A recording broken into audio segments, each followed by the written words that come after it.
record on this computer. Okay. So let's go ahead and open up idle, and then I will share my screen. So we don't really. So this is probably going to be the most involved we get with math, right? For this semester, because I don't really. Because we'll be moving to strings at some point. And today we're going to be discussing essentially one number, which is pi. Now, pi is now there is a value for pi. We learned about importing turtle previously in the previous we learned about in the previous lecture. So right, just like you can import turtle, you can import math, and math handles all those nasty mathematical functions that we don't want to deal with, such as sine and cosine and all the rest of them. Likewise, it also has some constants like math.pi, which has this number 3.1415926535899793, which if we look at pi, if I'm looking at pi in Wikipedia, that does seem to be correct. Up to there, that is 1, 2, 3, 4, 5, 10, 15 digits of pi right there. 15 digits of approximation. Now pi, however, is an irrational number. So does anybody want to volunteer what that is? 10 it's a number. I'm sorry. Go ahead. Somebody take it. It's a number that can't be represented as a fraction. Right. Practically, this also means that essentially if we create it that it's going to be, it also practically means that we can't like have it really represented as a decimal either, because it's just going to repeat forever.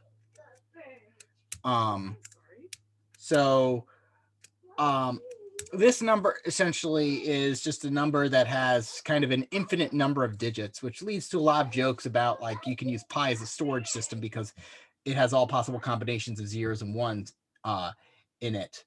But let's see, let's take a look at chronology. Throughout history, people have been trying to do various calculations on pi and try to get it to various levels of accuracy.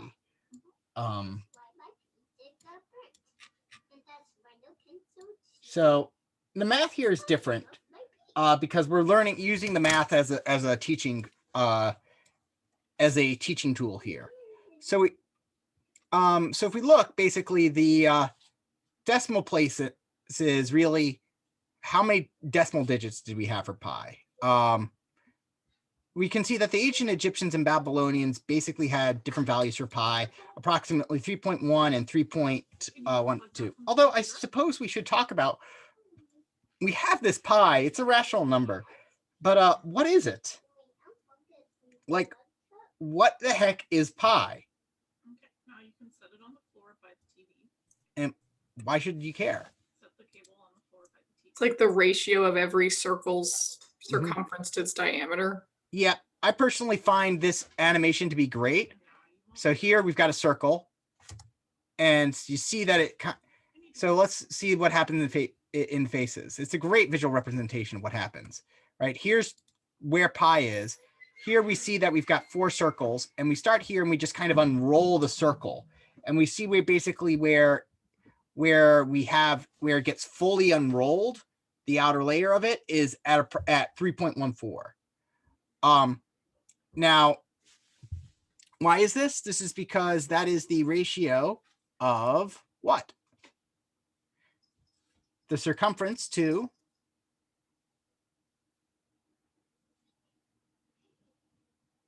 The diameter. Diameter. That sounds right. Yep, the ratio of the circumference to the diameter. So it's just it's about 3 times long. So every circle has this constant because it's just this ratio of the circumference to the diameter. Some nerds, like some really crazy nerds, have memorized pi for over 70,000 digits. Kind of a useless skill there, but I mean, whatever you want to be famous for, I guess. Anyway, so anyway, this has kind of strong, if you want to make anything circular, like build anything circular, it's important to have like some, it to be as close as this value as possible, but you don't actually need to be too close. As you can see, the Egyptians and Babylonians got along just fine with 3.16 and 3.12. We see that basically we have different values throughout history, throughout everywhere. One of my favorite is this Chinese scholar. He did various, let's see,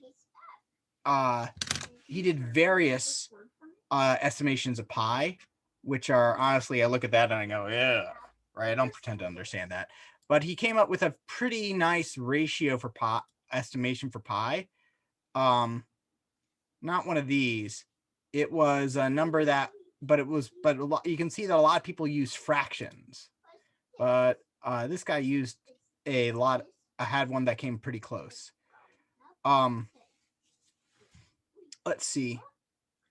Now, the Leibniz formula for pi, which we'll be working with today, is basically some people discovered that that you could basically use infinite series to calculate pi. That if you keep adding numbers together, when you get to infinity, when you get to the end, it converges to this point. So in other words, the more numbers you keep adding, the more accurate it's going to be.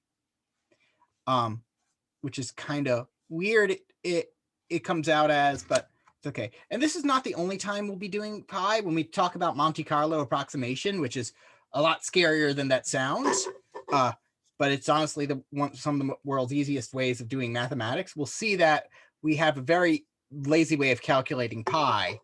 Let's see. So pi was introduced in 1706. And let's see, where is that? So what is record by hand? All right, came close to legislating the value 3.2 for pi. The United States of Indiana, never change. I'm done eating, then I'll read it to you. So there are various somebody was really crazy, and yeah, this guy was crazy and calculated 620 digits by hand. Why would you do that? Why? I don't know. Okay. He had a lot of free time on his hand. Yeah. So these days, getting digits upon digits of calculations just kind of done by computers, and we can see that they have redunculous numbers of digits and way too much time. So on their hands. But for most parts, so why am I talking about this? Because the act of calculating pi and seeing how we get there is pretty useful for showing an application of one of the most common things we're going to do in computer science, which is use an accumulator, which is using basically adding numbers to one another until we get a result. So this is going to involve using a for loop. So we'll put pi on the back burner for a sec, but let's talk about the for loop again. Okay, so to review, and I will post this code on my GitHub. So, but right now I'll put it on my desktop and for loops. And again, the reason I'm devoting a lecture to this today is because students constantly tell me that they have issues with for loops. That is when they're having trouble with this class. So getting to know for loops is something I'm going to emphasize and again, because this is something that students constantly report they have trouble with. So this is why I keep introducing a for loop. So let's take a look at this for loop. So for I in range 4. Let's go actually and give it 5 so I don't have to say 4 and 4, and that's going to just get confusing. So the most basic form of the for loop looks like this, assuming I can spell print. The for loop is used for repetition. So if we run this, we see that we get 5 hellos printed out. So changing this code goes and we can change this code. If we change the message inside the for loop, we will change it if we change this to world, we'll get 5 worlds printed out. Okay. Changing this to 15, we get 15 worlds printed out. You don't have to count them. You can kind of just trust it's 15. So changing this number will change the amount of times this does. The four something in range, and I could call this something, just says, hey, whatever's in range, that's how many times I want this thing to repeat. And what is this that I want to repeat? It's whatever is indented inside the for loop. So here, if I'm saying print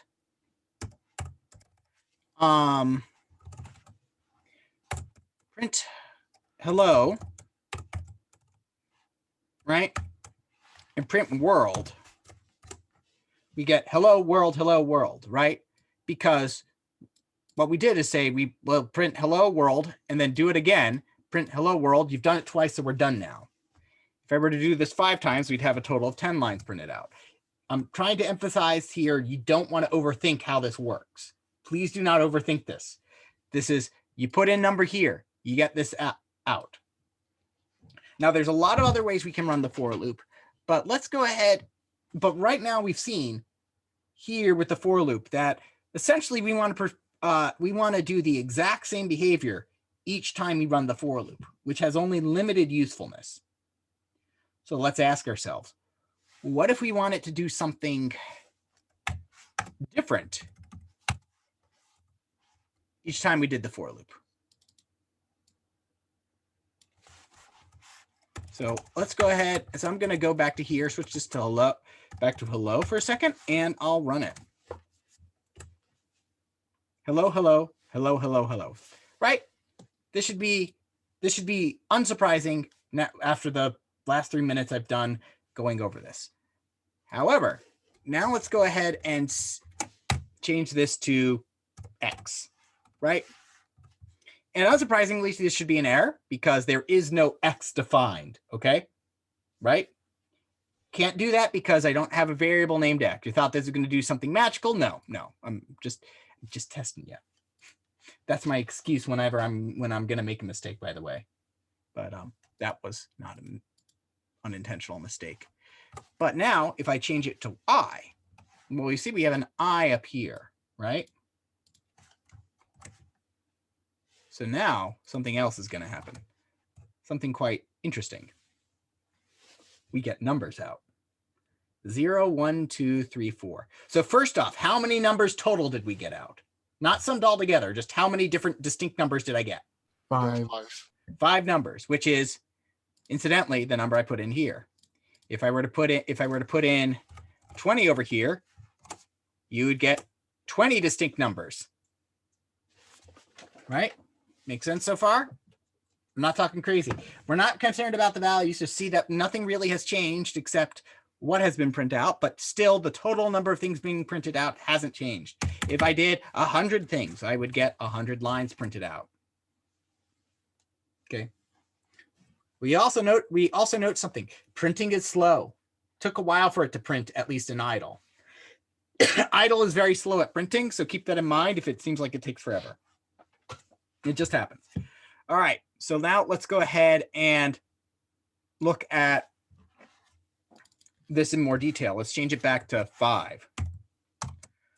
So if I print it out, it gives me the numbers 0 through 4. If I change this to 4, it's going to give me the numbers 0 to 3. If I print out, sorry, if I tell it to print out, if I change this to 10, it's going to give me the numbers 0 to 9. So the pattern here is that I is kind of a variable. When we say range, what is really happening is that we're creating a range of numbers. Okay. So what's going on in the for loop over here? What I'm saying is that we are creating a range of numbers. What is that range? The range of numbers is 10. So Python then takes that and interprets that as, aha, you mean this mathematical statement over here. So I promise I'm not going to use too much math. The math I'm using here, even though it seems like there might be a lot, this is really, don't get too intimidated. I know a lot of you don't like math. It's not my point. Yes, I'm running by pressing F5. So just run it. So Also, someone asked if what is there a specific time for the quiz to be due on Saturday? there should be a time listed on it. So if it says midnight, then it wants before then, but I'll check. Okay, let me I go think you just said 2/6 at 2/6 2021 00. So let me go ahead and adjust that. 000. Yeah, so that means, so I'll be less ambiguous about that. So give me 1 second. Instructor page, grading, and then I'll get back to the for loop. Okay, assignments. And again, for the quizzes, I posted quiz 4 because I posted question 4. If you had an issue with that and you took it and there was an issue, email me. If also like you have issues with the quizzes, again, let me know. If you're getting a grade back like a 50 on the quiz, please, again, the way the quiz autograder is going to work is that it can tell me what's definitely right, but it can't tell me all the wrong, but it won't tell me other ways that can be right. So it's just speeding up my grading process. It doesn't replace it. It just marks a lot of stuff right, so I don't have to grade it. So let's go ahead and do the quiz 1, right? Quiz 1, and yeah, let me make that due at by 11 that night. Okay, make sense?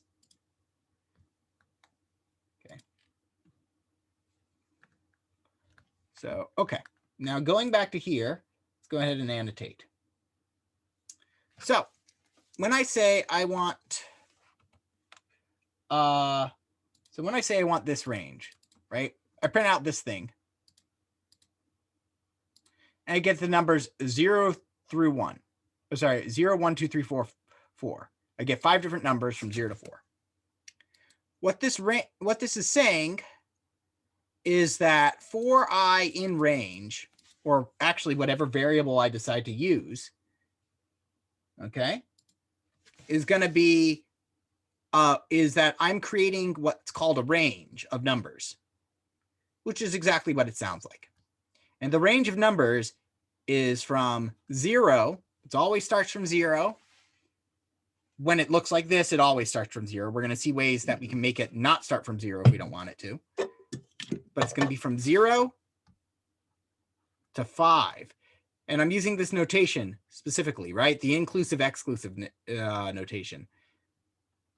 It includes 5. It includes 0 and excludes 5. So it's the range of numbers 0, 1, 2, 3, 4. So in computer science, one of the big things you need to understand is that we always start counting at 0. Okay. Now, why is this? It has to do with making the math for the computer a bit easier, but also we can do a very quick way to tell how many numbers we're going to print out by taking the last number. 5 minus 0 means that we get the last. It means that we're going to have 5 numbers total. If we change it to 15, it would be 15 minus 0, and there's going to be 15 total. You'll see that come up later when we change that starting point. But we really don't need to at this point. But the range is that mathematical notation. It's 0 up to, but not including 5. So, all right.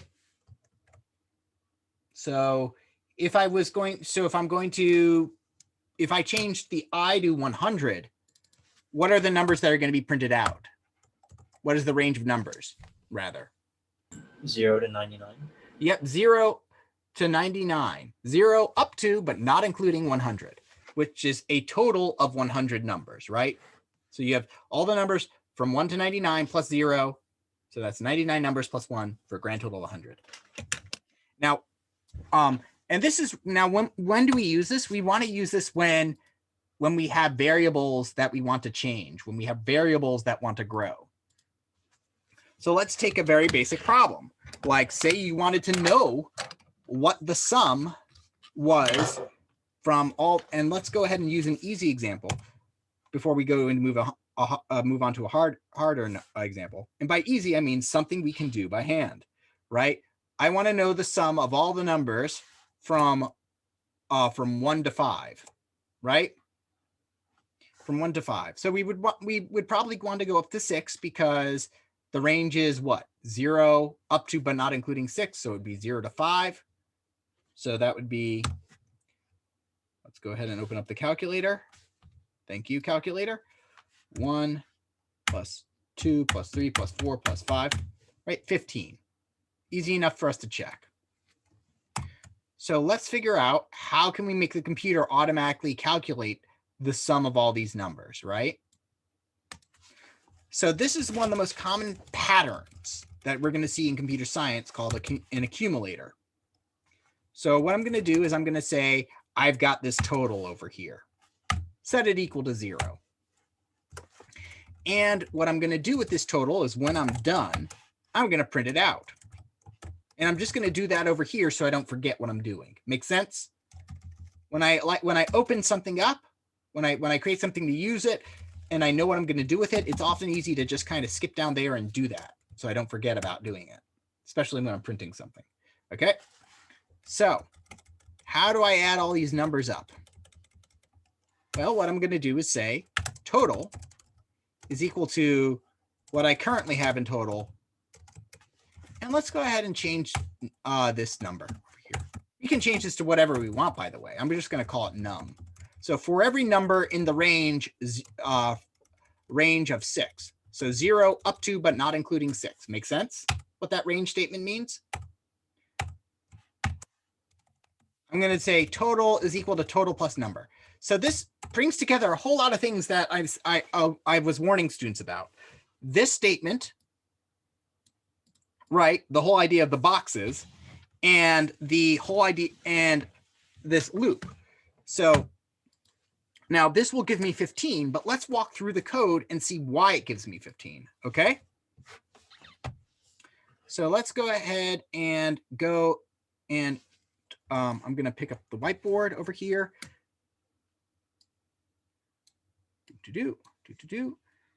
Okay, and let's go ahead and clear this. Okay, but we're still going to keep our nice looking pen. So what we do is that the first thing we do is we create a box. And this box is called total, right? Let's go ahead and switch to a thinner pen over here. So this box is called total. And what do we put in total? We put the number 0 in it, right? That's what the first line says. That's what this line over here says. Total is equal to 0, right? Make sense to everybody? So now we have this for num in range 6. So Would you like a chicken nugget? range, so we know that range 6 will provide the values from 0 up to, but not including 6, right? So what we're going to do here is we're going to say num is equal to starts out at 0. Okay. So what is our first value? Total is equal to total plus number. So what we do is always when we see the equal sign, we take what's on the right and put it in the left. And again, I should emphasize, if you have any questions about this, you need to ask because about half the class will probably have the same question. So total plus num. So 0 plus 0, we're going to store that in here, no change. Nothing really exciting happened there. So now we go, well, that was just 0, but the range is 0 up to 6. So I'm going to go, and now we're going to start with numbers equal to 1. So what is total now? Total is equal to total plus number. So what's currently in total? 0. We add 1 to it. And now we go ahead. Got it. Yes, I know. I don't have an eraser on this pen, I don't think. So, okay. Total is equal to total plus number. So we had 0. We added 1 to it. So now we're going to store 1 in total. So this is the part where basically we see it all to come together now, which is that now number is, we go to the next step of the loop where number is equal to 2. Okay. So now total is equal to total plus number. So what's currently total? Total is 1. So we take out, so we look in the box, we see a 1. we add what the value of number is. It's 2. That gets added together. So that's a grand total of 3. And we're going to store that in here.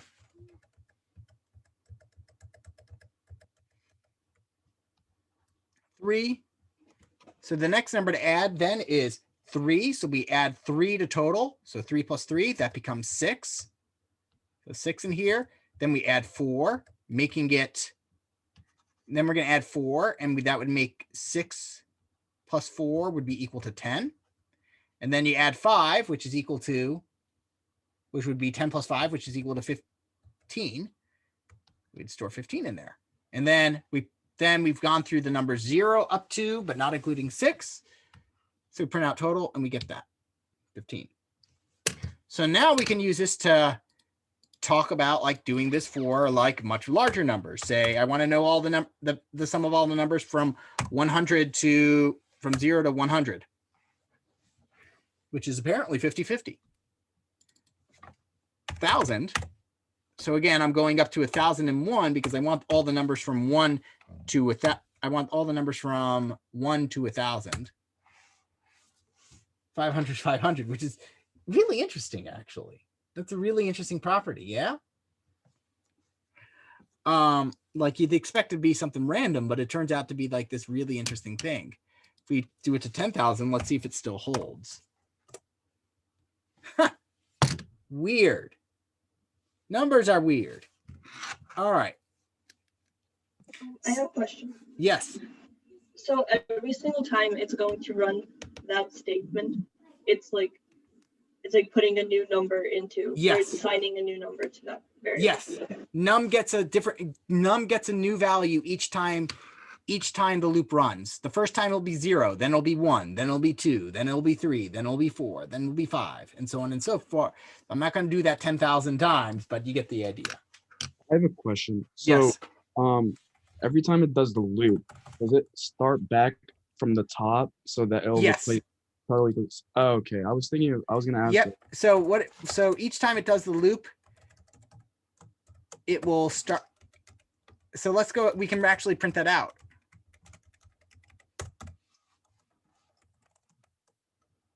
Because my question was going to be like, how is it replacing total equals 0 if it's before the for loop?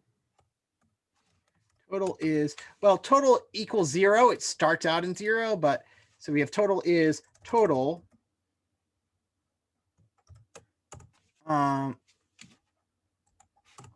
Num is, comma, num.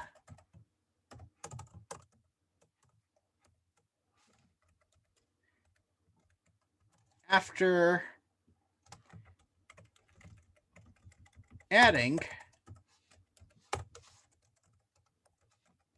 total is, and we can see that it's going to run all 3 lines each time. Now let's go ahead and run. So total is 0, num is 0. After adding, total is 0. Total is 0, num is 1. After adding, total is 1. Total is 1, num is 2. After adding, total is 3. Total is 3, num is 3. After adding, total is 6. Total is 6, num is 4. After adding, total is 10. Make sense? Yeah, thank you. By registries, you mean the individual registers on your computer CPU? No. Python doesn't.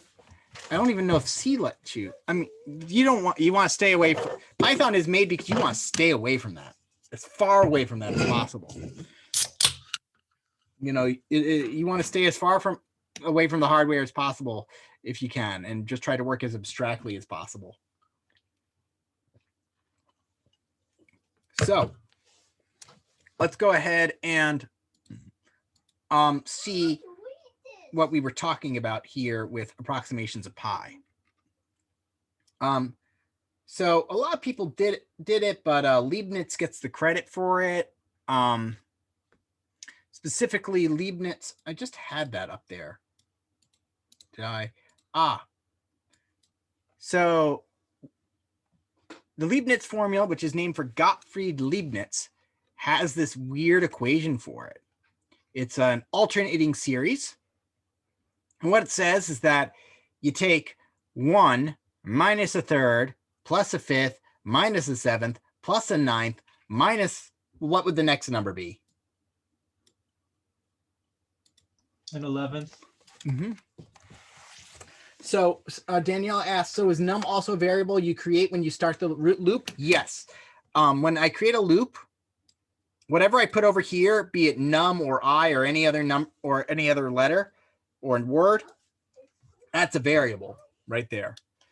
So -11 plus 1/13. And the more you add, interestingly enough, the closer you get to pi over 4. It's a really interesting thing, which has its whole proof based off of scary looking integrals, which, ugh.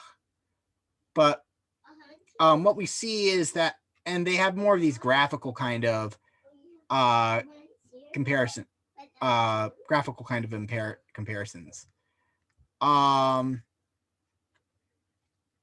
It has some other interesting things.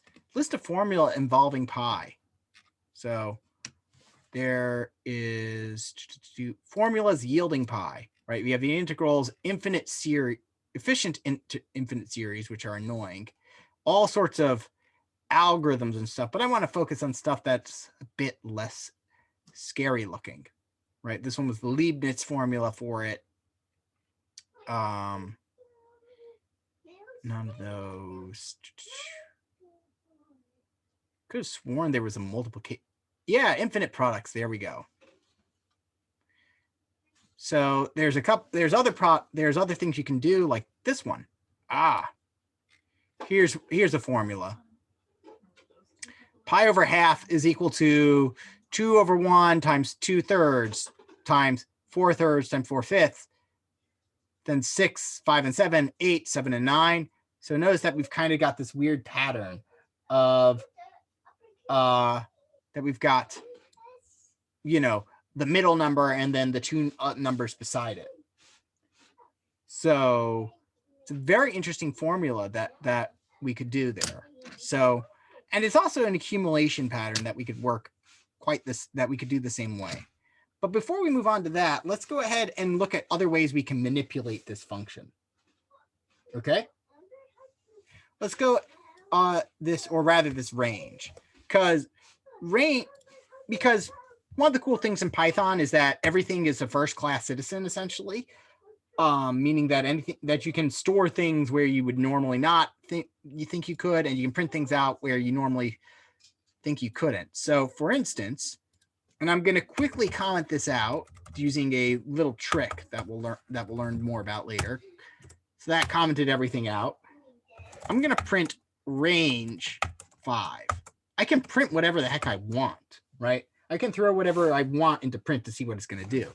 For instance, I could print the print statement hello, and actually I have no idea what this is going to do, but yeah, it probably is a special kind of hell though for the computer. Unmatched parenthesis. So let's print out the print statement. I thought I deleted you. There we go. And it prints out hello and none, which is interestingly enough. What the heck is none? We'll get into that later. But if we print out just print without parentheses, interestingly enough, it's going to say, you just printed out the description of what print is, which is a built-in function. So this, you don't have to understand what that is. You just got to understand you can print out anything and it will try its best. Print will try its darndest to give you back information that's relevant. So let's print out range, which gives us a class. I mean, what? Okay, let's throw in range 5. Maybe we'll get none again and something's going to happen. But instead, you'll see that you'll get range 0 to 5. What happens if I put in 0 to 5? It will be axiomatic. Why? Yes, I will. So let's go ahead and actually put that in over here. Right? So I threw that into print. And so let's go ahead and experiment now. Okay, so right? Here we are. This is still going to add up to 15 to 10, right? So what if I put in 0 like we had in our print statement, right? Nothing's going to change. But now let's change this to 1. 10. Okay. What about 2?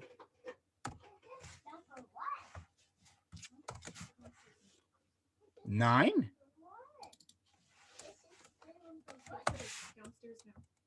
3. Huh. So let's experiment and see what we're actually getting. Let's stop our experimenting and do something a bit more less guessworky, shall we? We called it num, not I. So let's go ahead. 3, 5. So we got 3, 4, 0. The 0 came from printing out this value, which never got changed. So let's go ahead and comment that out. Right. So let's print. So 3, 4. If I did 0, does the default behavior, which is 0 up to not including 4. This is up to but not including 5.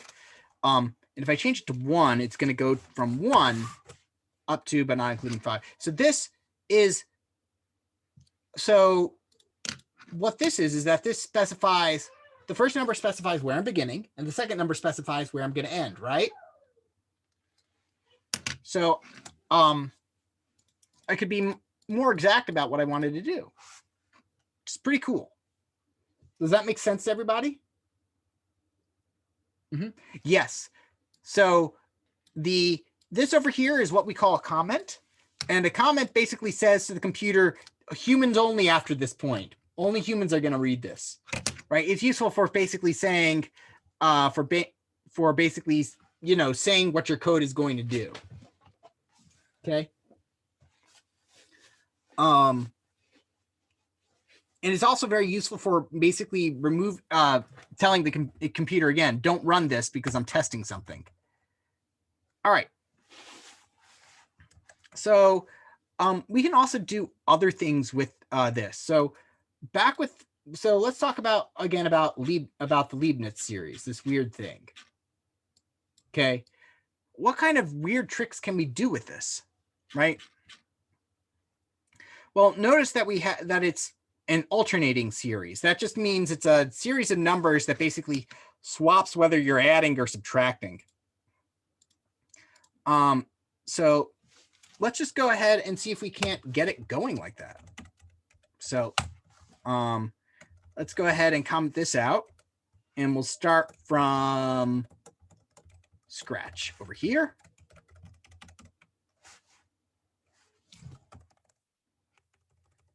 For num, and yes, there's going to be more videos on for loops because it's very important that I feel the for loops get covered. We're going to cover them numerically. We're going to cover them with turtles. We're going to cover them with strings. We're going to cover them like crazy because they are important. And I know these are the things that the students struggle the most with when they have issues. So for number in range, let's just do 10 numbers. All right. So let's go ahead and say, print the number, right? So this is going to print out all the numbers from 1 to 9. Sorry, from 0 up to but not including 9. So let's go ahead and see if we can't flip it so that it will print out 0, -1, 2, -3, 4, -5, 6, -7. So a negative number, just to kind of remember about numbers, is that numbers, they can be broken apart in multiple ways, right? 6 can be broken apart into saying that, hey, right? And it depends on what and how you want to break it apart depends on the context. For instance, I could say 6 is equal to 3 plus 3, or I could say 6 is equal to 3 times 2, depending on how I wanted to break that up, right? Similarly, if I wanted to do -12, I could say that, for instance, with -12, I can just remind myself and break it up like this, saying that, hey, all -12 is just a 12 multiplied by a -1, right? That's what negative numbers are, really. They're just positive numbers multiplied by a -1. So what we need to do is if we want to get this kind of alternating sequence going, we need to multiply by -1 each other time. Well, first off, I can turn them all negative by just multiplying by -1 here, right?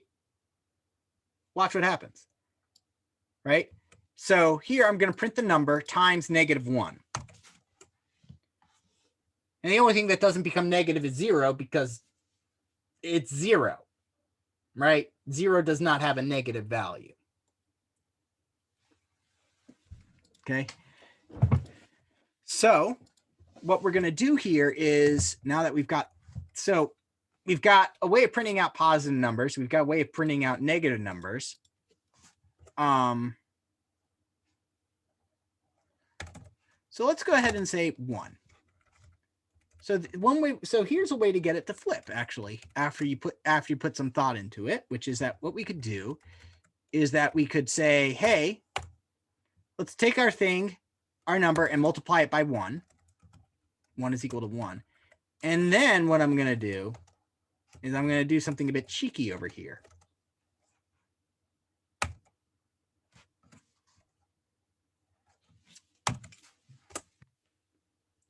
See. 1. Oh, that doesn't work. Here. This is the cheeky thing.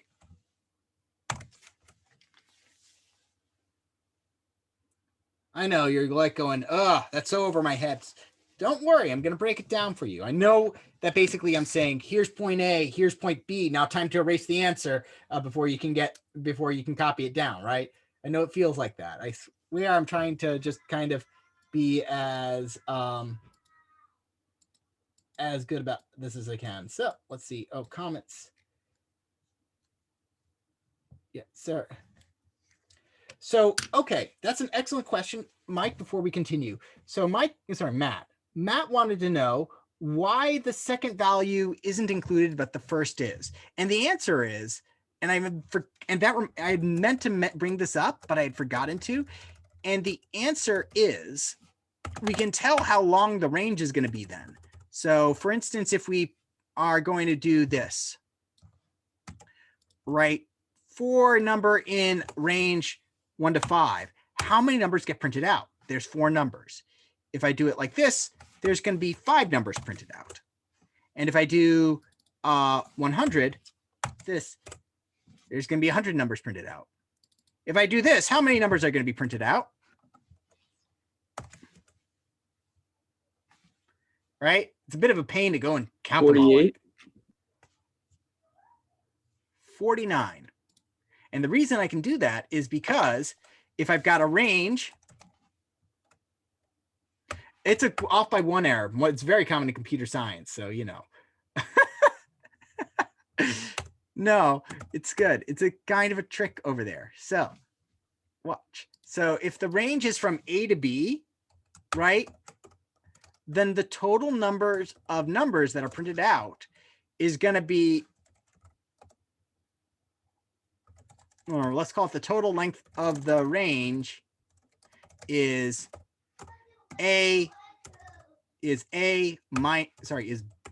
B minus A. Except let's go ahead and make this a bit easier to read, shall we? Rather than A and B, let's call it start and end.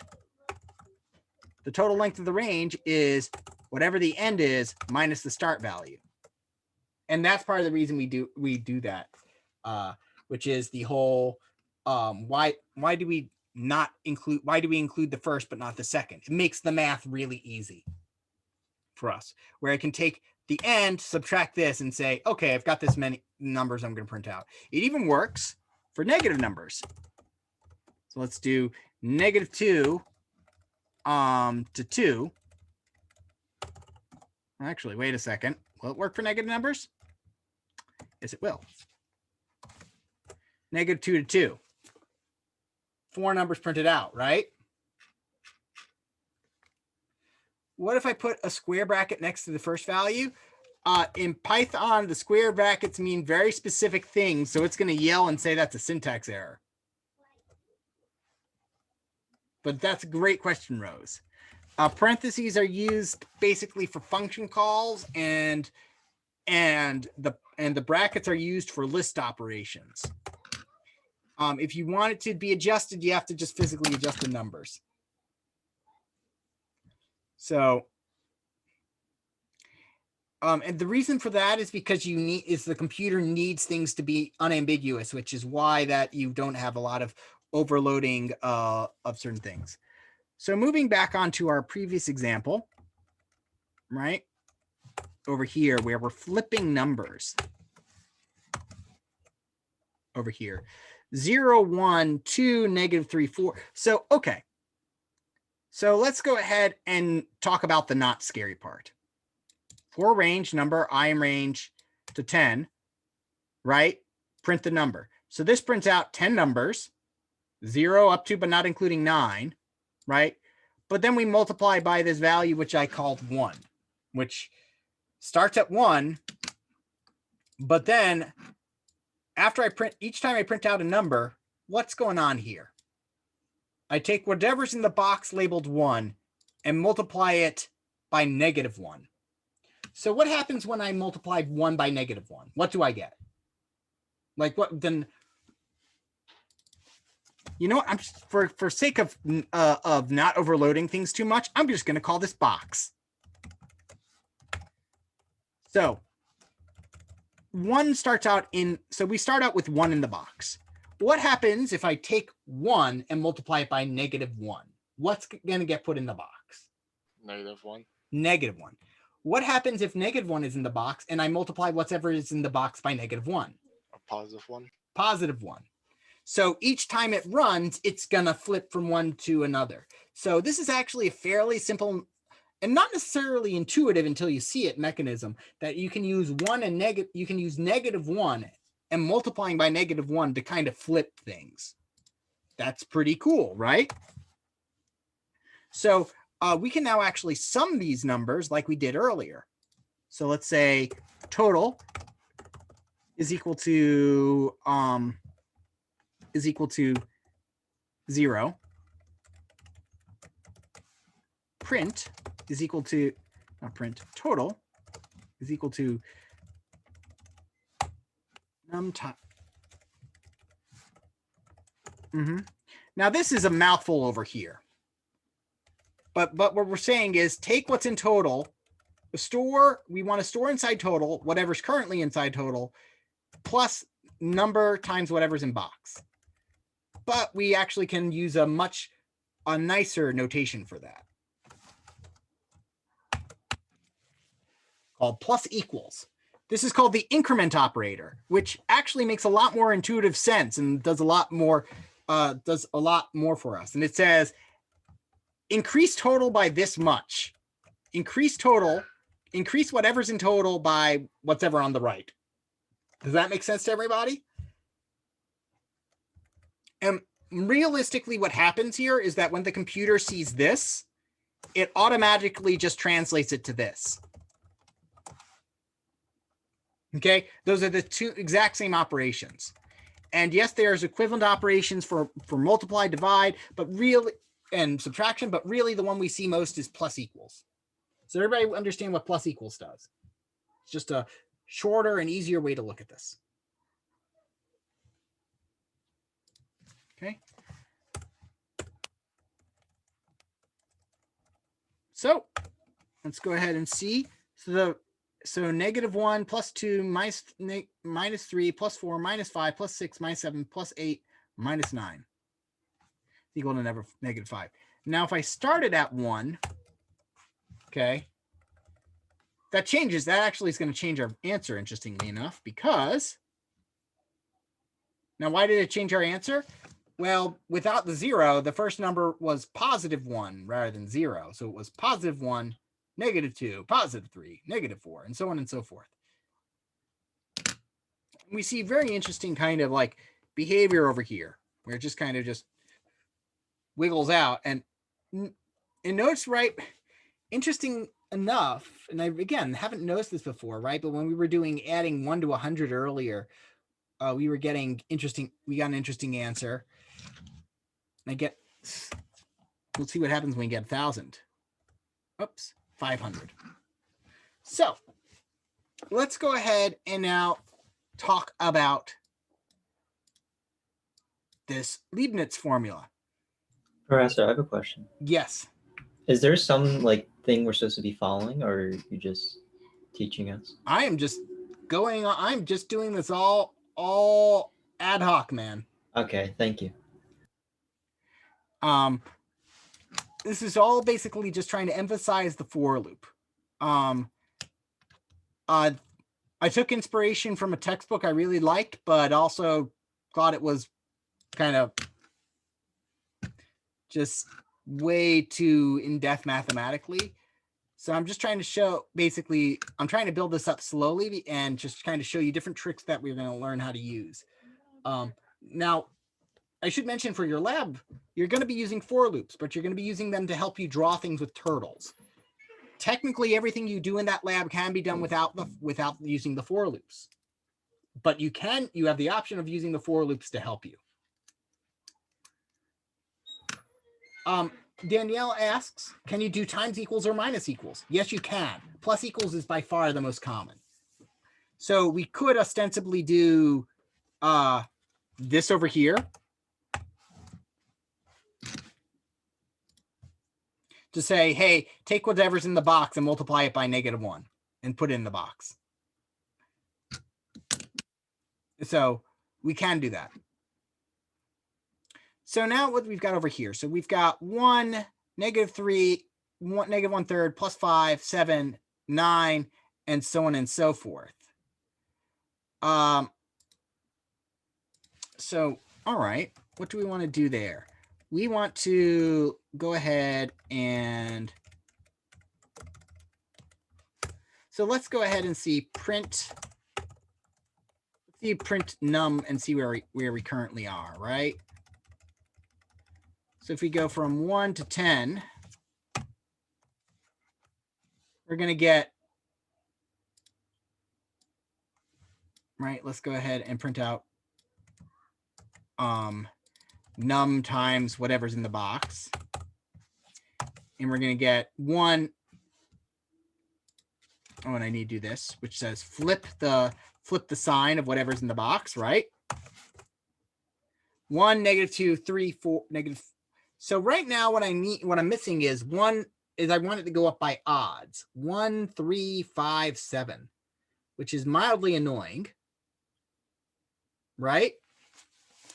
There's different ways we can go about doing this.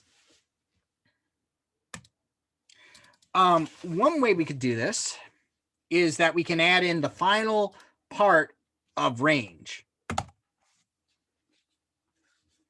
And I mentioned this is the final part of it. And the way we read this, by the way, is the range is from 1 to 10 by 2s. Officially, we call this the step, but honestly, it's easiest to read from 1 up to, but not including 10 by 2s. So this allows us to go up by 2s.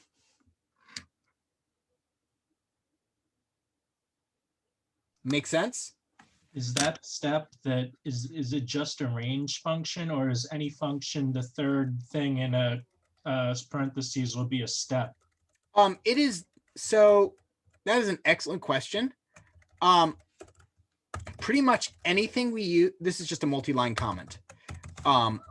So just a bunch of, so what I'm going to show, so how to say, we'll see that when we get into slicing stuff, it uses the same notation, but pretty much anything that if you're going to use the start to end and it has a third argument, it will probably be by that. But different functions have different arguments, right? So we'll cover that when we get into other functions, but for the range function, just know that basically it works like this.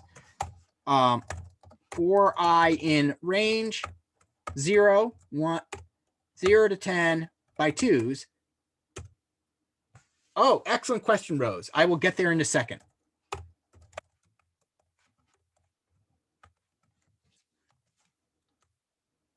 Invalid syntax. What did I forget? And that is, this is yeah, that was not an intentional error, by the way.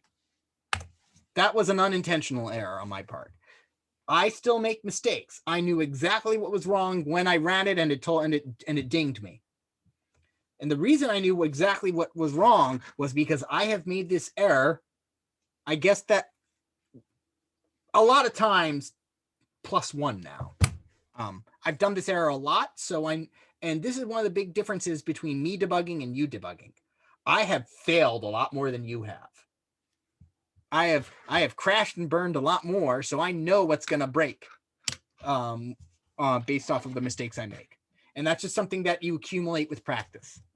Okay, so we're gonna go ahead and run this, and we see that from 0 up to but not including 10, and we're gonna count up by 2s. So 0, 2, 4, 6, 8. Make sense to everybody? If I did 3s, yeah, let's go ahead and move this to the side so you can see the answer. So if I did this by 3s, right, it'd be 0, 3, 6, 9, right? Bit harder to figure out how many are going to print there, but that's okay. But this is a useful tool, as you can see. Next question. So Rose had the question of like, wait a second, can you go backwards? And the answer is yes, but I'll show you how. The other thing that probably somebody is thinking is, what if I did this? Can I do this? Can I go? Do I have to use integers, or can I, and the answer is apparently yes. You have to use an integer for this, unfortunately. What if I did this over here? Can I just, what if it's all floats? Will it all work together? No. The answer is no. Ranges have to be using whole numbers.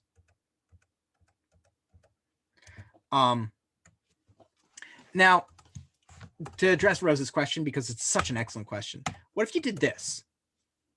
And you'll see that we don't get anything because we are going from 10 up to 2, but not including 2.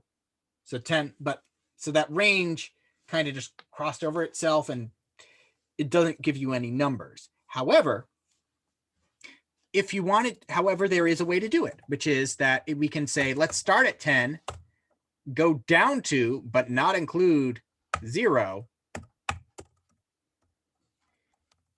and go by 1 and go by -1s. So you can use that range to go in reverse.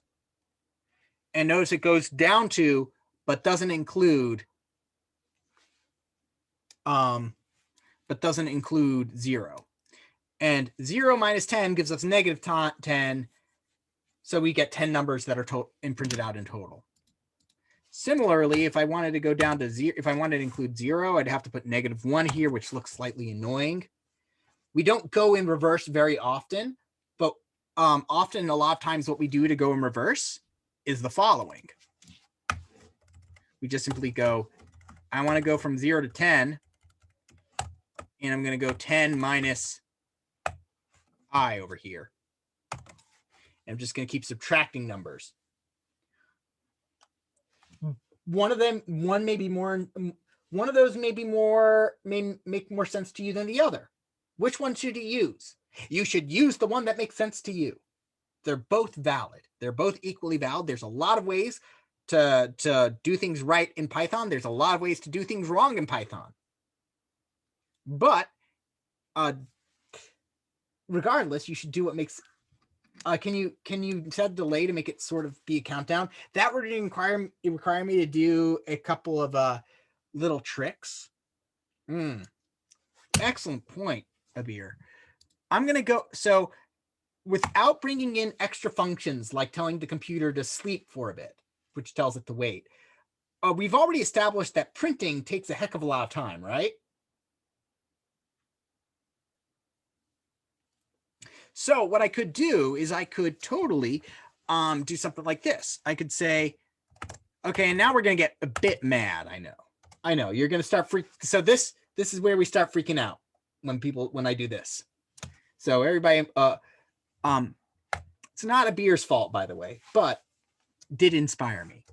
So for, let's say, nothing, because I'm not really going to use the variable here. I could put underscore as that in range.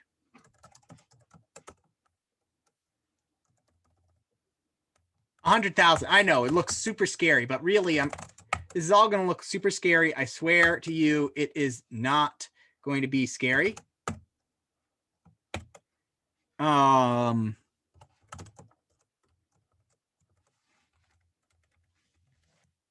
let's see what happens. 10. Okay, so 100,000 of those were too much. Let's go and do 1,000 of these suckers instead. Okay. Or let's do 100 of these suckers and see what happens. So that takes a bit slower.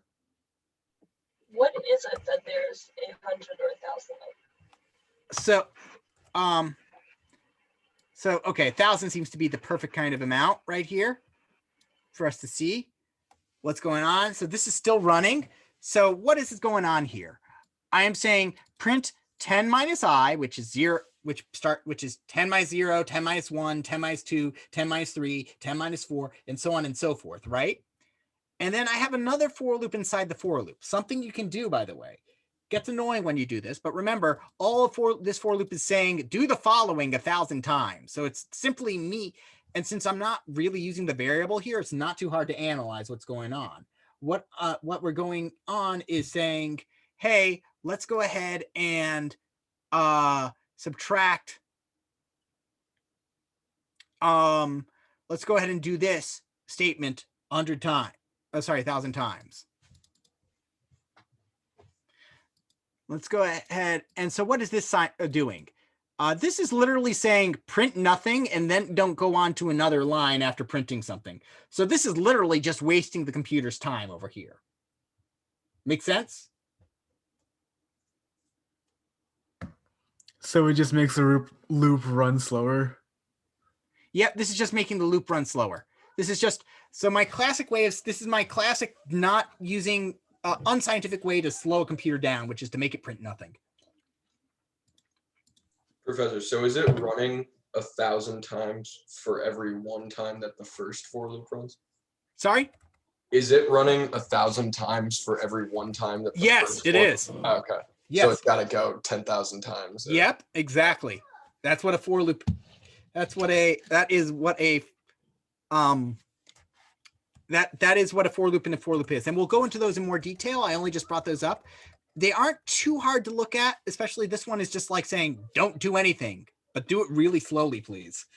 All right, so now that we've got that, let's go back to this. We've got our 1, 3, -3, 5, -7, 10, and we can do that as many times as we want. We could go up to 1,000, right? And boom, right? It takes a bit of time, right? We've already established that that printing is slow.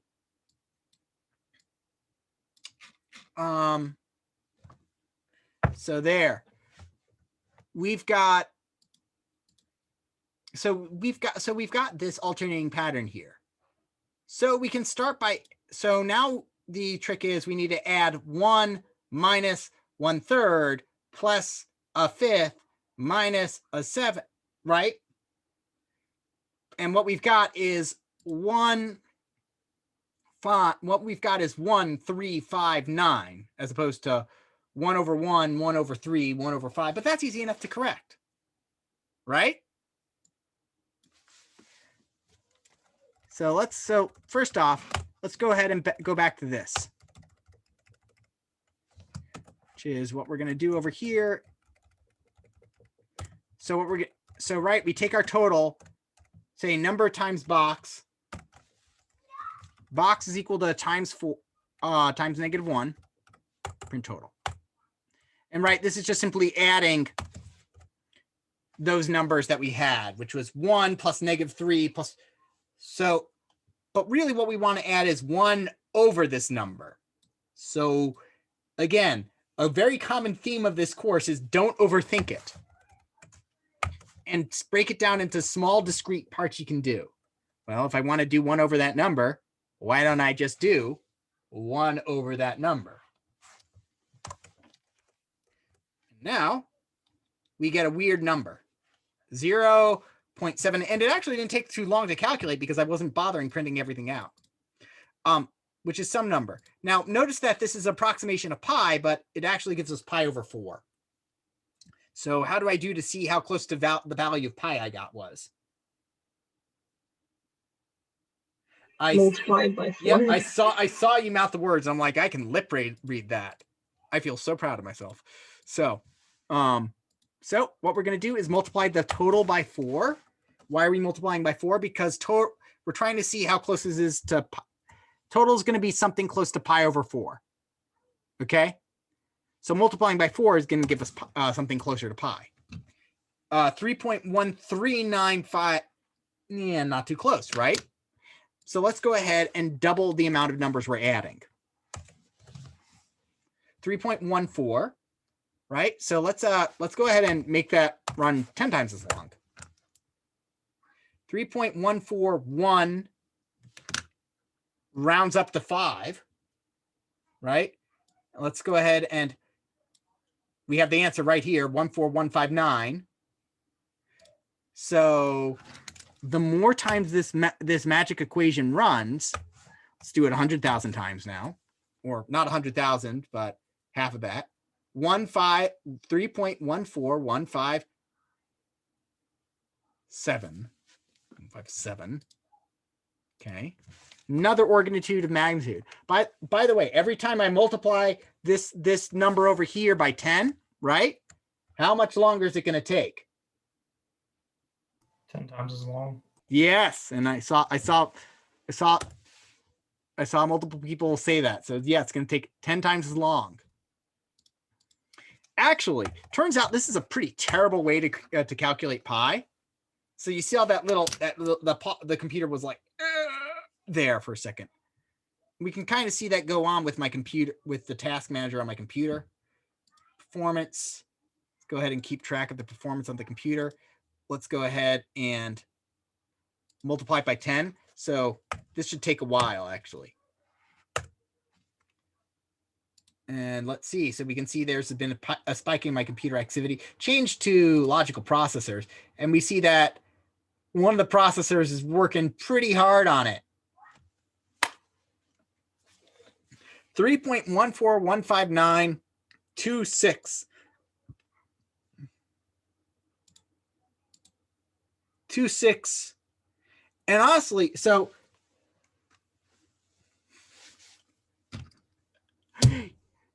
I have very expensive hobbies. All right.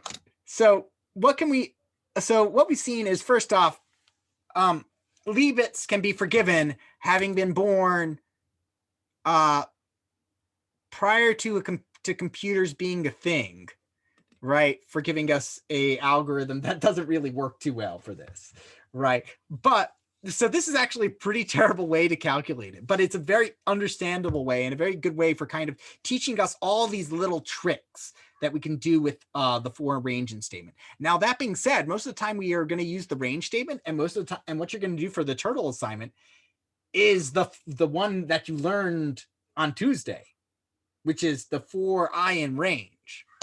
But there's all these but the for loop has a lot of options for power if you want it. And that's what makes it pretty nice.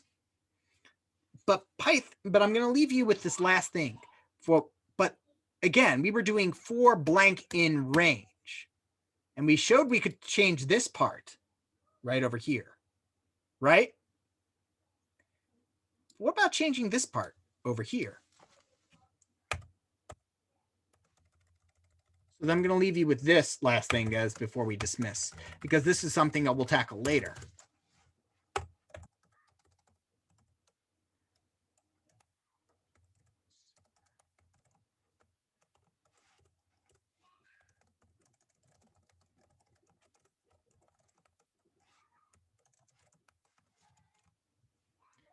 And suddenly, the syntax is suddenly way more sensical. 4 letter in Word, print out the letter. SUPER space super duper, right? Can you do an infinite for loop? And the answer is Probably. In other programming languages, yes. For this one, I don't think you can do an infinite for loop because the for loop specifically designed in a specific way. It's designed to iterate over a range or a sequence. In other words, it's designed to iterate over something finite. Would we use while loops to go infinite? Yes. So what we'll see, so for everybody else who's not understanding that, we have two types of loops. The for loop is what we call a determinate loop, which means that we use that when we know how long we want to specify it to run. The computer has a condition that basically says you're going to do these exact things and then you're going to be done. The while loop is used for when we don't know when it's going to end. Like we want to accept, we want to accept the getting used user input on the keyboard until the user hits the power off button. We don't know when that's going to be, but when he hits that, that's when we're going to stop accepting stuff from the keyboard. That's probably not true, but that's a good example. It's understandable, right? Or we want to take in or we want to ask the user to put in numbers, and we're going to keep reading in numbers from the user until they tell us they're done. Or I'm going to keep reading things from this file until I get to the end of the file. Python makes things easy compared to other languages. For instance, iterating through a word like this. But you can iterate through anything. We learned about how to iterate through a range. In other words, how to go through every number in a range. But you can also go through every letter in a word, every item in a list. You can go, basically, if it's a collection of things, the for loop can go through it. All right. So questions before we sign off for the day?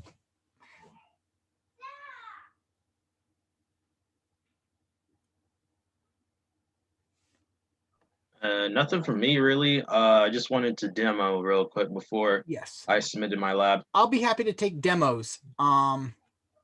So again, I would like to remind you, since I've gotten this question multiple times, it's late not based on when you demo it, but based on when you turn it in on Canvas. Mm-hmm. So long as you get it in on Canvas before the due date, you still have time to demo it. All right, gotcha. I just didn't want it to. Maybe I got a little confused with your whole policy about submitting it and demoing it. Yeah, because it takes a bit to get used to the demo, because I understand that you can be done with the work, but not necessarily find time to demo it. Right. Mm-hmm. Second. Mm-hmm. So let's see. Next, as far as the specs on my computer, I've got an 8-core 2700X. I have a lot of hard drives because of all the music composing I do, but I have about 3 terabytes of solid state and about 10 of hard disk space. And the RAM, I don't have enough. So yeah.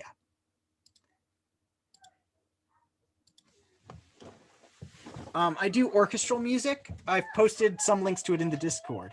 Oh, the GPU is a GTX 1060, and I'll upgrade that when, I don't have to camp out in front of Micro Center to get it. All right.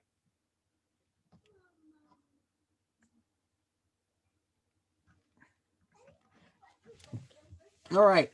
And finally, let me